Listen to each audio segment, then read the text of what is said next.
مسلک شوریدہ سری کے قائل اہل وفا، سنگ ملامت سے کہاں خوف کھاتے ہیں صدر علی وقار۔ منزلیں لاکھ دشوار ہو، راستے ہزار مشکل ہو، مگر یہ اہل نظر خرام ناز سے چلتے ہوئے جبین ناز پر شکن تک نہیں لاتے۔ 14,000 فوج کی تعیناتی سے لے کر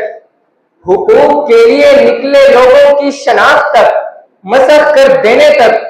گالی اور گولی کے راج سے لے کر پرچے، فوج سے رول اور مذمتی پریس کانفرنسز تک، سوال اٹھانے پر اٹھائے جانے سے لے کر سردار رشید کی شہادت اور شوکت نواز میر کی گرفتاری تک، ان اہل وفا کی داستانیں درد و غم ہے جو ہزار دھمکیوں اور دھماکوں میں تو جیتے رہے، مگر مفاد پرست حکومتوں کے زیر انتظام آتے ہی بقا کی جنگ لڑنے پر مجبور کر دیے گئے۔ مگر سلام وفا کے ہر اس راہی پر جو ظلم و ستم کے دور میں بھی کھڑا رہا، کھوکھلے نعروں کے شور میں بھی حق پر ڈٹا رہا۔ مورخ لکھے گا کہ ایکشن کمیٹی کو کل عدم قرار دینے والے جب خود ہی مذاکرات کی میز سجا رہے تھے تو لہو میں نہائے اہل وفا اس کٹھن منزل سے بھی سرخرو گزرتے ہوئے باہے کھولے ان کا استقبال کر رہے تھے کہ خوف کھاتے ہیں کہاں سنگے ملامت سے کبھی، ہے شعار ان کا ازل سے ہی یہی صدق و صفا، مٹ ہی جائے گا فسانہ جبر کا انجام کار، سرخرو گزریں گے اس منزل سے بھی اہل وفا، سرخرو گزریں گے اس منزل سے بھی اہل وفا۔ میدان وفا کوئی دربار نہیں جہاں نام و نسب کے سکے چلتے ہو، یہاں تو قتل گاہوں میں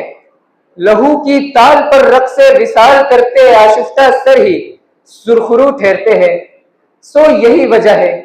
کہ نیپال کی سرزمین پر قتل و غارت گری سہتے جنگزیز بوسیدہ سیاسی نظام کو گمنامی کے پاتال میں اتار جاتے ہیں کہ سرزمین بنگال سے حسینہ واجد کے فرار سے لے کر اپنے گھر بار لٹا کر بھی یہودی لوبی کا مکرو چہرہ دنیا کے سامنے آیا کرتے قدسیوں تک، اور دل میں کھیل کی محبت اور غزہ کا درد لیے فٹ بال کی میدانوں میں راج کرتی لمینی امار کی اسپینش ٹیم سے لے کر وطن عزیز میں جاری دہشت گردی کے سامنے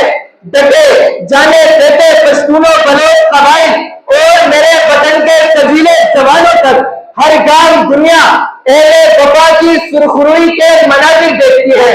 کہ سب قتل ہو کے تیرے مقابل سے آئے ہیں، ہم لوگ سرخرو ہیں کہ منزل سے آئے ہیں، ہر ایک قدم اجل تھا، ہر ایک گام زندگی، ہم گھوم پھر کے